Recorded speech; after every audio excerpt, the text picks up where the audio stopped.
So warmly welcome back to the third module of the Research Networking Day.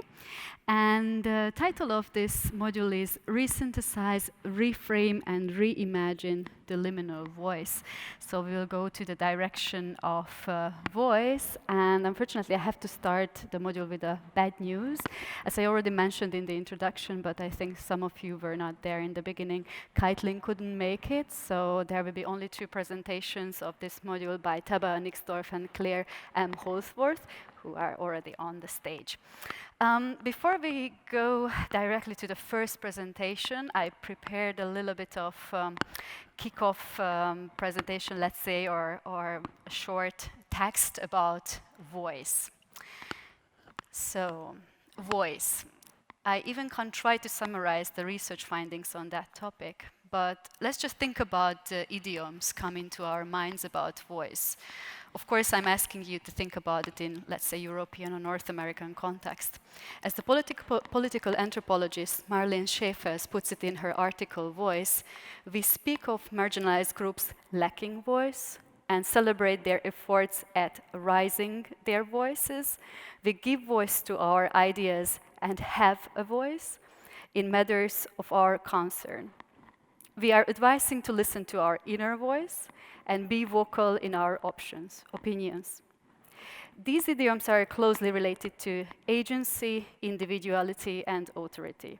Therefore, especially in the last 2 decades, anthropologists have constantly tried to denaturalize these associations on voice, and they have pointed to alternative ways of understanding how voice may relate to gender, identity, and agency. In this way, voice is culturally and historically constructed and hence variable. Therefore, this type of research opened questions, as Schaefers highlights, on agency, representation, identity, and power from a vantage point of actual voices and vocal practices. Of course, I have to mention that the topic of voice has a long tradition in broad range of literatures, including studies in ethnomusicology, linguistic anthropology, and media and technology studies. But what happens to this voice in liminal spaces? These spaces, as CTM's theme describes, are zones whose limits are scope and remain unknown. And the liminal is also the fundamental challenging of norms and identities. So if you talk about voice in liminal spaces, does liminal voice have the opportunity for a change? Can norms or characteristics of voice be suspended or turned into their heads? And if so, how do liminal voices function then in their sonic, embodied, and material dimensions? I think this panel will give different answers to these questions. Tabea Nixdorff will raise the question in her lecture performance, when is language dissociable from the meaning? She will use an archive of sound pieces by female composers, feminist writings on voice, and interviews with composers in order to add female names to existing canons.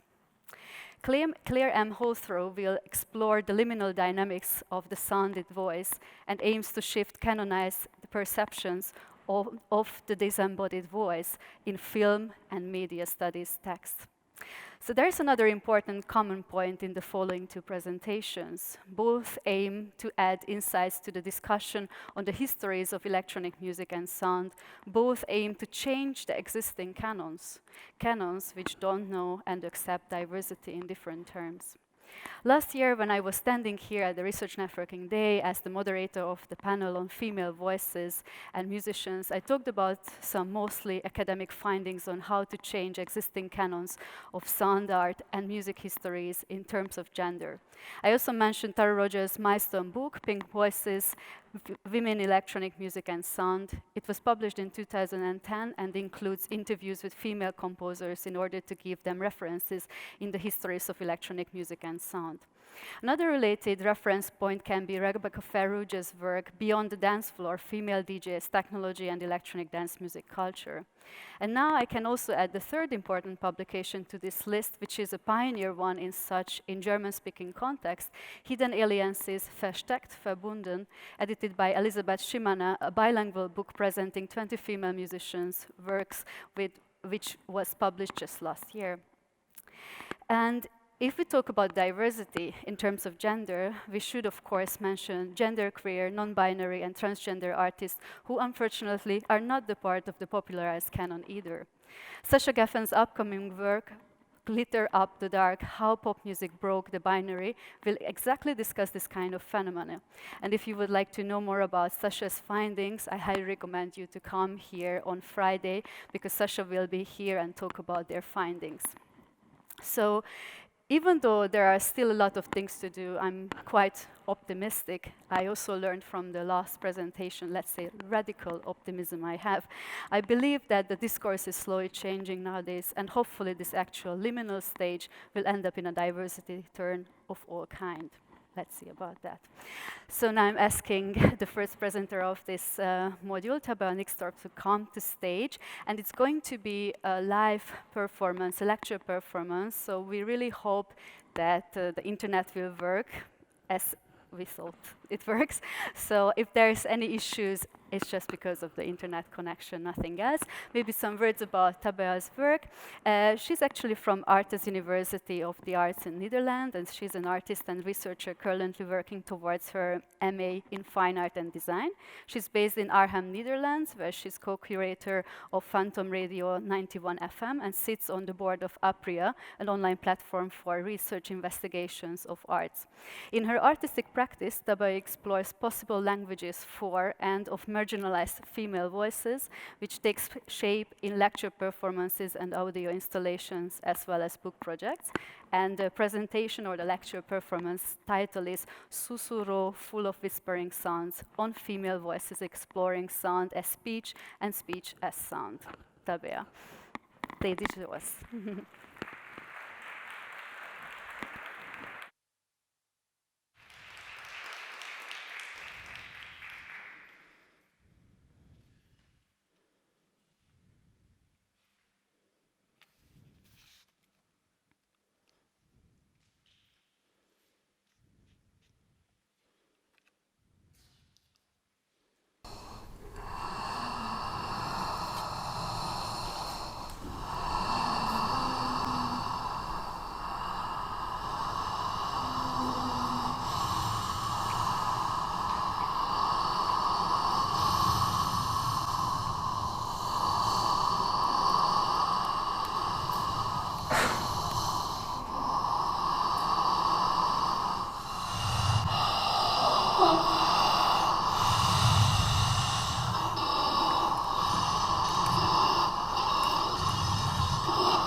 I was breathing. I'm breathing. I was breathing. I was breathing. I was breathing. I was breathing. Was breathing. I was breathing. I'm breathing. I was breathing. I'm breathing.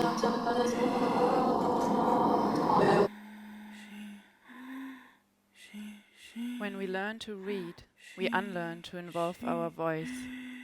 To read aloud means to become bodily involved with text again. When to breathe. In silence, we in and exhale paragraphs without getting thirsty. As the composer Ursula Le Guin notes, speech is an event. To say that the letters O and M is that the newborn make the word has more neurons.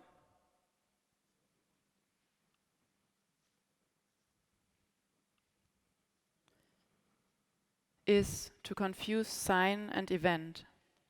The word is a sound, an event. It takes time to say it. Its saying makes time. Women may turn to the living voice ephemeral, subversive performance deliberately to escape the macho control over literature. One of the poems that started Le Guin thinking about this is Judy Grant's poem, She Who. My research is inspired by the musicality of textual errors and other involuntary distortions of language. I want to stress the differentiation of language and music by exploring the human voice as the link between both. When does a sound become verbal, and when is it only vocal?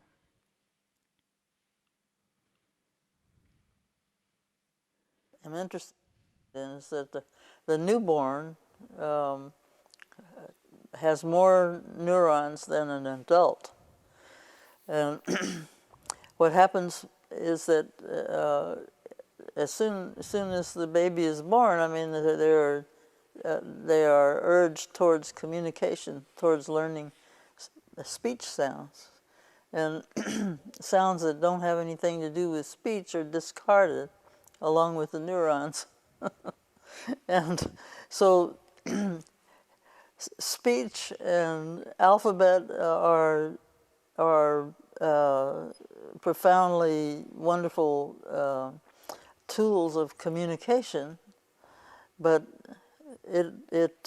what is sacrificed is the knowledge that comes from sound and from actually listening to everything rather than just speech. If we consider this distinguishment of not only human-made sounds into sensical and nonsensical, as a result of a patriarchal binary culture in the first place, then can nonverbal bodily sounds possibly be read as part of a specifically feminine vocal tradition, not yet fully captured? It would be a tradition spoken in tongues, so to say, since one about sounds excluded from the public sphere, thus also not experienced as openly shared or understood. I'll call it a susurrus tradition for now. There's a culturally deeply embedded fear of the female voice, ever since the shift in ancient Greece away from an oral, thus sonorous world-making, towards a written, abstract world-making, away from thinking through sound, through poetry, let's say Sappho's, whom we can also regard as one of the earliest female composers, away from Sappho towards Plato. He had this to say: "We must also get rid of all that terrifying language, the very sound of which is enough to make one shiver." Ever since, women were attributed to all these terrifying sounds, and it seems important to acknowledge that it was this attribution which ruled out not only women from the public sphere, but generally bodily sounds uttered by any gender.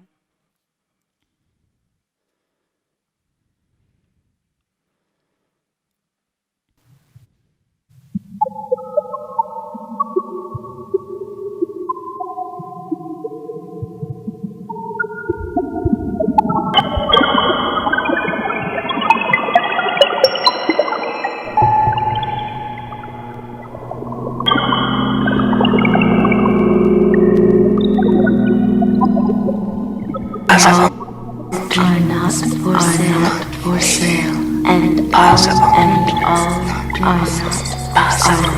for sale, and all dreams are not for sale, and all and all are not for sale, and all dreams and all are not for sale.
your laughing back. And hast thou slain the Jabberwock? Come to my arms, my beamish boy. Oh, frabjous day, callooh, callay, he chortled in his joy. 'Twas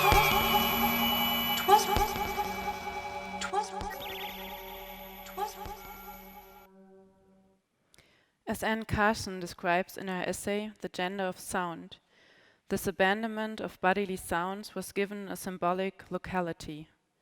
Only outside the city, the polis, were the otherwise silenced Athenian women allowed to vocally express themselves in ritual shouts called ololiga. She states, in general, the women of classical literature are a species given to disorderly and uncontrolled outflow of sound, to shrieking, wailing, sobbing, shrill lament, loud laughter, screams of pain or of pleasure, or eruptions of raw emotion in general. I am tracking back composers of electronic and experimental music and its entanglement with language, a language rooted in the exploration of voice, of its sonic imagination and its electronic manipulation.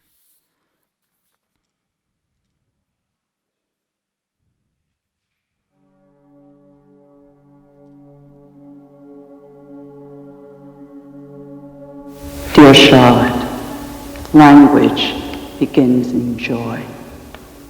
Today I saw my publisher.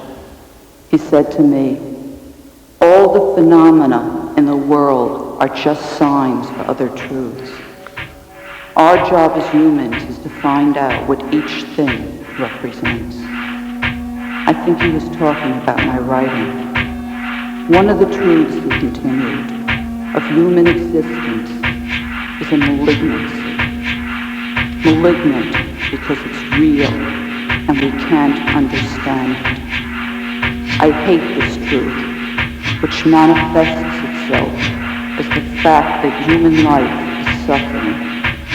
People have and do live in pain.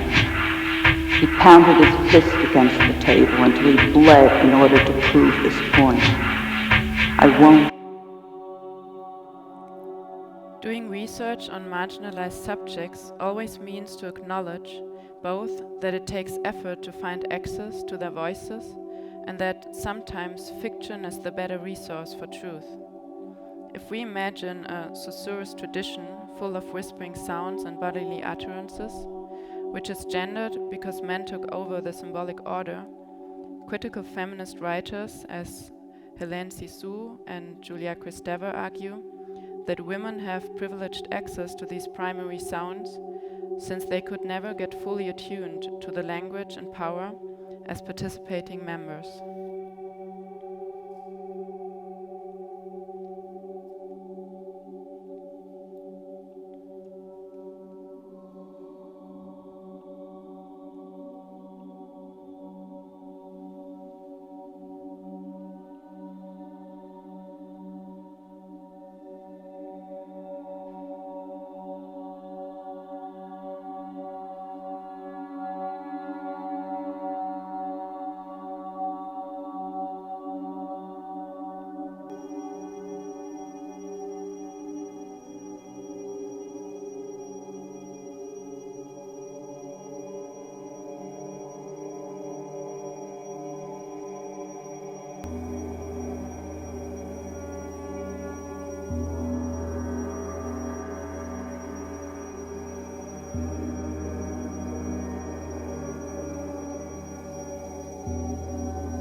It are those sounds that explore the idea of music anew, and it's not surprising that electronic tools helped in doing so.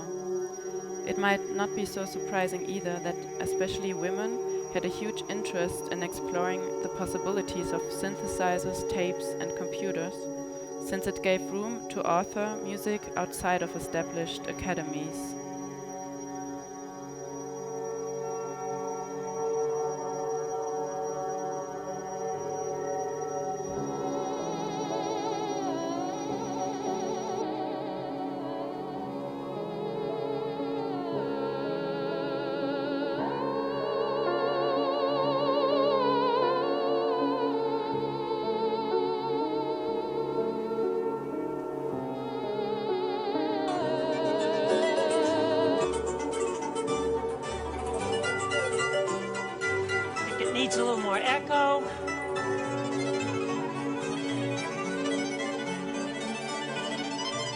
Yeah, that's good. Her early work was with a Tara Rogers, author of Pink Noises, quotes a young woman who wrote in her thesis in the mid-1950s on one of the first synthesizers developers, the RCA, and complains, "Since any conceivable sound can be dialed in, how come the synthesizer is used to imitate existing instruments?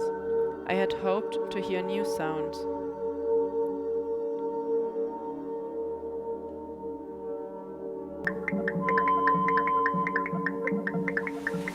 Even at school, I had this great interest in sound, a theory of sound. You know, the waves, the waves, the waves. I was quite a clever girl and was accepted to read mathematics at Cambridge, which is quite something for a working class girl in the 50s, where only 1 in 10 were female.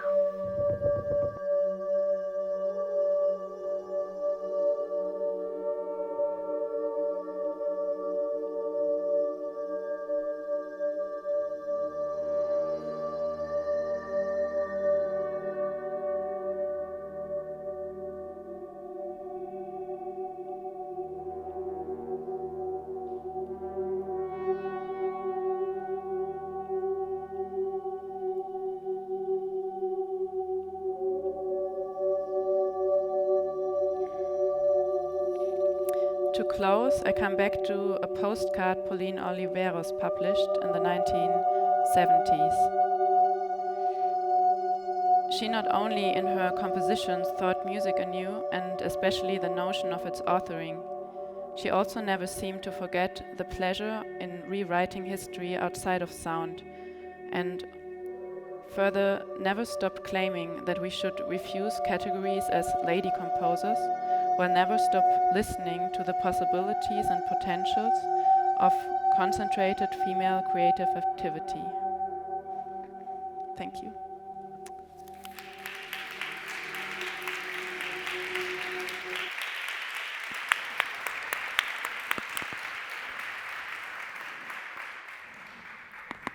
Thank you so much, Tabea, for this really nice lecture performance. Is there any question from the audience? Cannot see any hands up. In the meanwhile, they are thinking of questions. I'm asking you, maybe you can elaborate on those people, those mostly female musicians who you showed in those videos. Why exactly did you choose them, or who are they?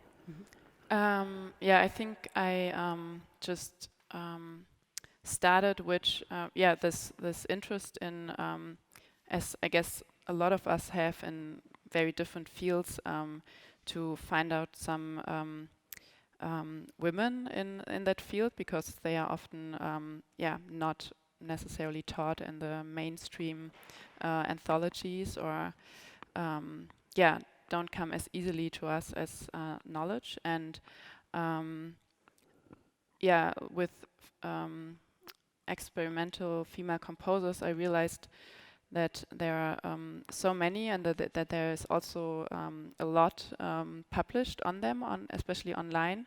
And I think it's why I also choose this format of presenting, is that it's interesting that a lot of us go in private this way of finding these traces, which is quite an intimate way of engaging with their works.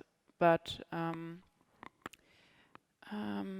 I also then wanted to ask myself, because it soon also seems a bit almost fetishized if you have all these lists of the most important 10 female composers, or you can find the same thing for writers, of course. What actually draws me to them, and that was that their use of not only electronically produced sounds, but also the entanglement with voice, or almost generating artificial replications of voices. And you're working on this topic as a part of your master thesis, or it's just on the side, your artistic practice? Or it will be part of it too? It's all connected, I would say. Yeah. Okay. So we might be able to read it also in written, because you also publish quite a lot. Yeah, it might be. Yeah, okay. So now, any questions from the audience? No one. Okay, then I think we can move to the next one. Thank you so much once again, Tabea.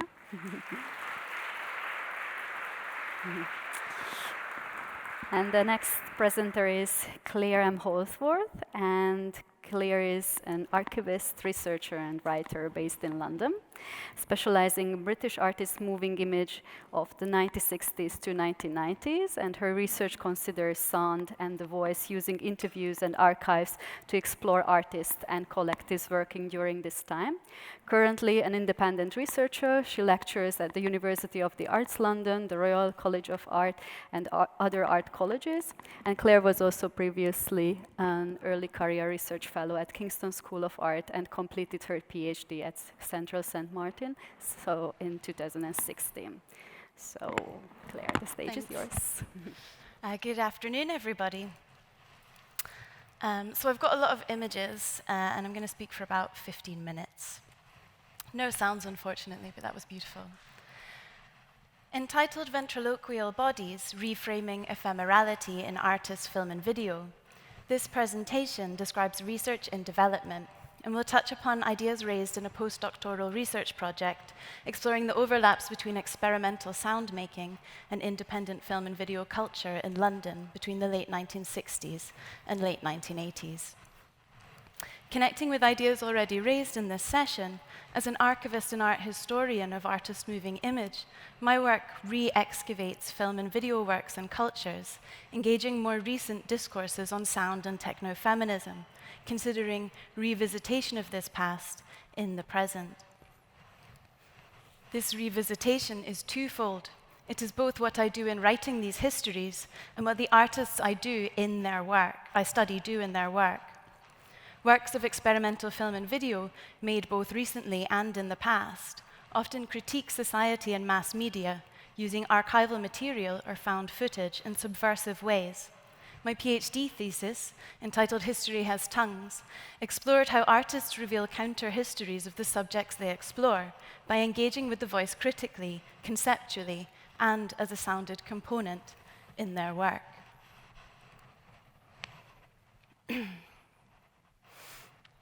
Polyvocality and the situations of both being and hearing a recorded voice have become familiar situations in our day-to-day lives. Alert to this and traversing the dual contexts of voice perception in the here and now, along with recorded sounds and images from the past, these are practices at the intersection between media. They encompass film, video, television, music, sound art, and live performance, sometimes all at once. Although somewhat disconnected at present, my discussion today moves through the context of this research before considering two key themes. Firstly, materiality in the archive, and secondly, the split conditions of the voice. As there is short amount of time here, the slides shown alongside my discussion act as footnotes, indicating key texts and artworks, which form the basis for writing about the voice and feminist moving image in a monograph I am currently developing.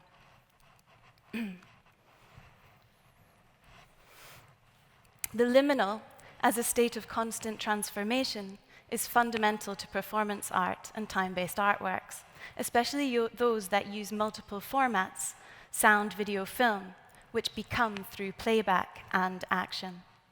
In parallel, the constant need for transformation is essential to the progressive drive and rebellious, left-influenced artistic practices of film and video art, which have been closely bound with activism and collective action since the 1960s.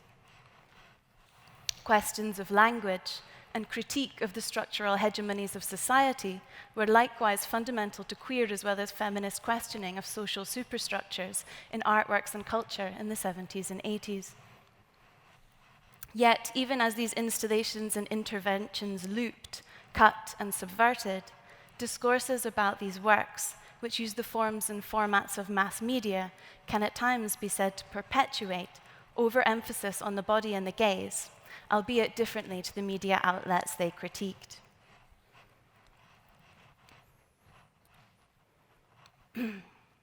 As a scholar concerned with sound, I've been thinking about how words such as embodiment are applied to performance, and how ideas of the ephemeral, of the body, are used in discussions of feminist performance art in perpetuity, and what these mean for voice analysis. Taking up Rebecca Schneider's questioning of ephemerality in the archive in the essay Performance Remains of 2001, as well as in other later writings, I've been thinking about the ways the voice is described in cinema: art, performance, media, and theory. Important to this discussion is how the voice detaches from self when we speak, yet also, crucially, it has the ability to causally reconnect to or with other subjects and objects. With this in mind, my recent research analyzes the disembodied voice and the recorded voice as tropes in relation to past presence, and tentatively attempts to resituate the meaning of ephemerality to align with more liminal sense of libertarian transformation, as opposed to the dematerialized disappearance created by fixation on specific technologies of capture and bodies.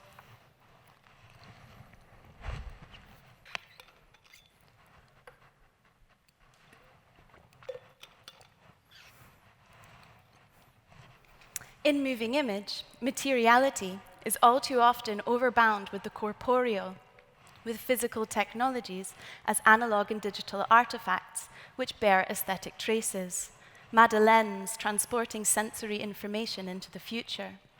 Medium specificity is also an historical legacy of contextual modernist discourses on film as film and video as video during the 1960s and 70s. Such canonized discourses are problematic and often carry forward engendered approaches to intermedia, that is, artworks which do not exclusively align with nor use one particular medium. For example, talks and discussions in recent years have attributed the canonization of male practitioners working during this key period of second-wave feminism, when a great number of feminist artists were making, working, collaborating in film co-ops, arts labs, and alternative spaces. They attribute this lack to the fact that less works by female makers have survived.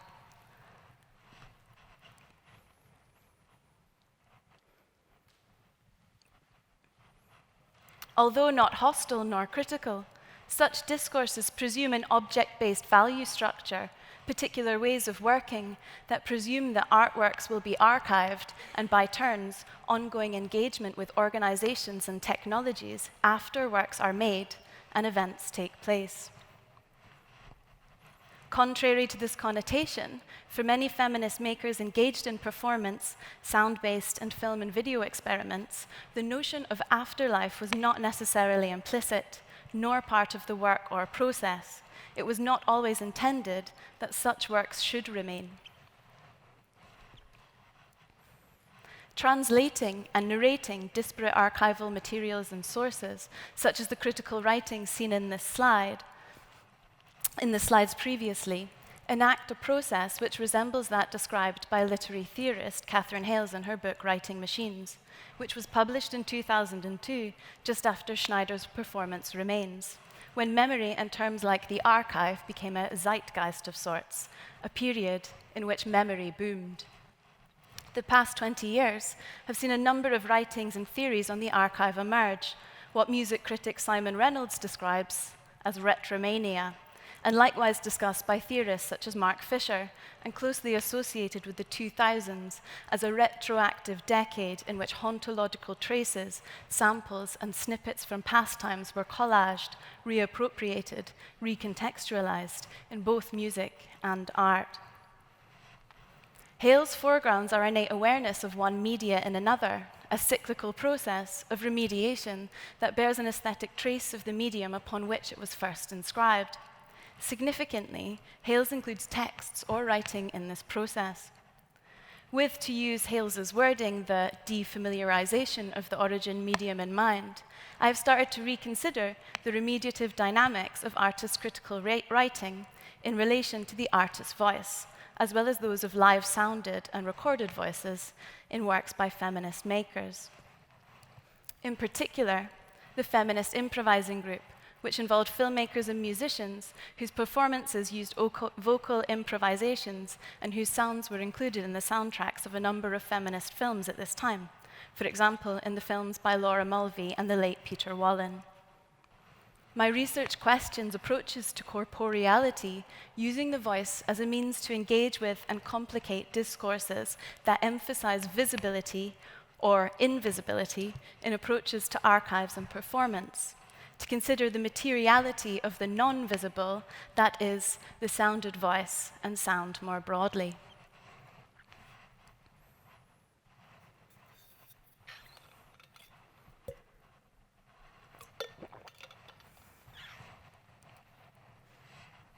The sounded voice exists in an inherently paradoxical state, disembodied yet defamiliarized, nevertheless connected to, bearing an aesthetic trace of its source, the person who spoke it. As literary theorist Stephen Connor discusses in the introduction to the book Dumbstruck, A Cultural History of Ventriloquism, I participate in my voice only by coming apart from it. It is only because I am always apart from my voice that such participation is possible. Although there is not time to consider the recorded voice in detail today, Connor also observes that, quote, perhaps the commonest experiential proof of the voice's split condition, as at once cleaving to and taking leave of myself, is provided by the experience of hearing one's own recorded voice, end quote. The ventriloquial voice then, as Connor discusses it, is cleaved to one origin body, yet also able to associate with an other, and involves further splittings, which my research currently explores, between sound and meaning, as it also exists in the space between pure vocalization and the communication and expression of ideas. The participatory state of inclusion-exclusion and potential misappropriation is precisely why the voice as a concept is closely associated with the politics of representation, with the inclusions and exclusions to which we as humans are subject structurally within society.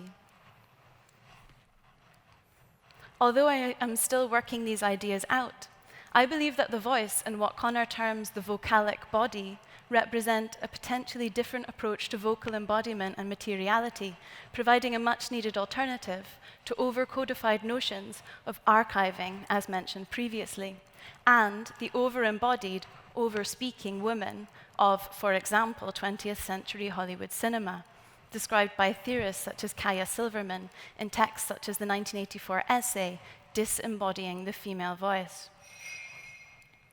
In Performance Remains, Schneider complicates the many overladen archival terms which heralded archival zeitgeists in art and music criticism in the 2000s, notions of trace and dust as well as ephemerality, language which channels ocular prioritization via the word disappearance. As she posits, performance actions or acts remain, but remain differently. She writes that the scandal of performance relative to the archive is not that it disappears, this is what the archive expects, but that it, quote, becomes itself through disappearance, as performance scholar Peggy Phelan writes, and as that it remains.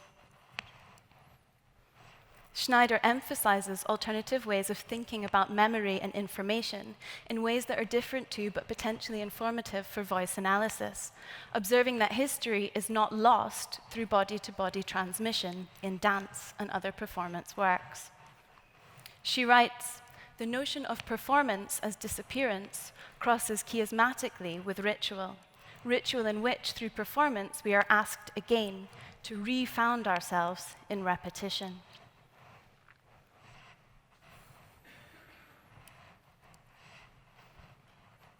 In recent years, sound artist and writer David Toop has also discussed the difference between sounded and visualized archives and writing histories of the eye and the ear, asking what constitutes embodied and oral history, with an AU as well as oral history, in relation to artist John Latham's flat time theory or the body event. Latham's and other theories, including those on improvisation, create space for alternative approaches to embodied materiality in and over time. For example, choreographer Chris Stover identifies intermedial spaces, quote, between the bodies of human performers, between performers and active listeners, between the sonic bodies that comprise the multiple overlapping events that constitute a musical performance's unfolding. And it is in such approaches to time and improvisation, particularly the work of feminist improvising group, to which my research has turned most recently. Writings on the recorded voice, as well as the live voice, emphasize disconnection, disassociation, but a fundamental aspect of the voice's split condition, as the uncanny ventriloquist dummy indicates, is that the voice has the ability to both to reattach, to reassociate itself. Dissociated by the act of throwing, the voice is far from truthful. It betrays both utterer and receiver. Yet, it channels an authority that does not correspond to straightforward notions of appearance and authorship. In this way, it exists in a paradoxical non-state. To use Mladen Dollar's phrasing, the voice inhabits an interstitial liminal zone shared by the feminist artists I explore.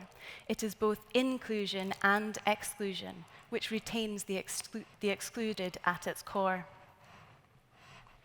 The voice has a paradoxically internal and externalized sound as an adaptively re-embodied substance, and offers a way of breaking and remolding, of sounding out visually and epistemologically objectified loops that overemphasize patrilinear conceptions of immateriality and the surviving archive. Somehow it remains, but exactly how remains the subject of my research going forward. Thank you.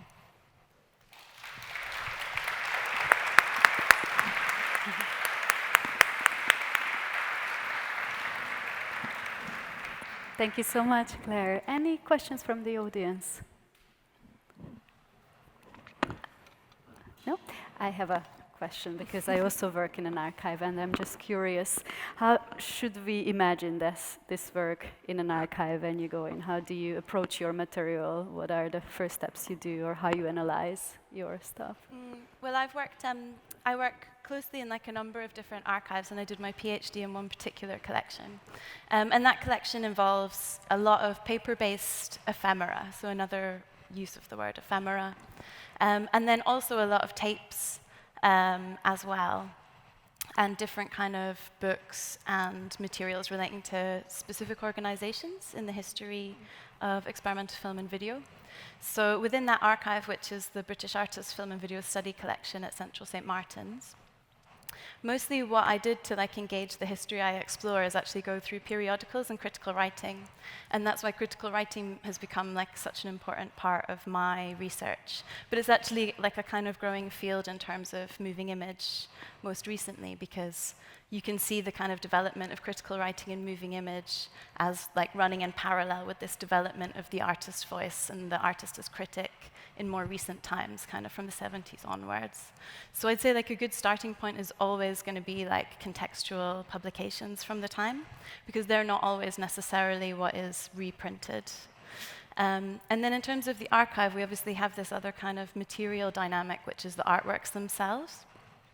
So within the archive, even the tapes act as artifacts and objects, and the outside of the tape can reveal a lot about the progeny of an artwork or different information. For example, there might be handwritten information on the tape about the work. There might be different dates written. There might be notes to other people written on the tapes. Film reels as well, notes about the condition of the film. Quite often, in tapes, there'll be like books and pieces of writing. The labels themselves will have different information on them. So actually, even before you watch anything, you get all this information just from like the kind of objects themselves. And then this is where I hit these problems where I need to like watch the artworks and engage with the artworks themselves. And sometimes you can watch them and sometimes you can't. And I'm pretty sure everyone's kind of aware of like, you know, sometimes you have the facilities to watch things and sometimes you don't, and sometimes you can digitize things.